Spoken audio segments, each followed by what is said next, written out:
La disponibilità da parte dello Stato italiano e francese, ancora prima dell'avvio della stagione estiva, dal mese di giugno, dei mezzi aerei di lotta antincendi di ogni tipologia da dislocare negli aeroporti di Corsica e Sardegna. E questa è la richiesta formulata dalla consulta Saldo Corsa che si è riunita stamattina a Santa Teresa di Gallura e che ha visto la partecipazione, tra gli altri, di Gianfranco Ganao, Presidente del Consiglio regionale della Sardegna, e di Jean-Guy Talamoni, Presidente dell'Assemblea della Corsica. Si tratta del primo punto all'ordine del giorno dell'organismo bilaterale, cui si aggiunge quello sull'insularità, con una richiesta all'Unione Europea di accogliere le istanze delle due isole. Il documento sulla lotta antincendi invita le massime autorità istituzionali della Sardegna e della Corsica a chiedere agli Stati italiano e francese di porre in essere tutte le misure efficaci e tempestive di lotta agli incendi, questo attraverso la messa in comune di tutti i mezzi aerei presenti in Corsica e Sardegna.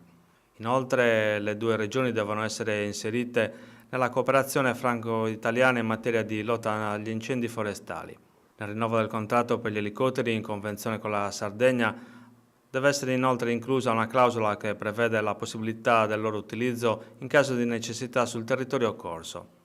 Se accolta, l'istanza consentirebbe a Sardegna e Corsica di avere a disposizione una flotta antincendi di tutto rispetto in grado di far fronte alle minacce al patrimonio boschivo e agricolo, con la possibilità di interventi tempestivi ed efficaci, specie nei territori montani in cui le forze di terra spesso si trovano in difficoltà ad operare.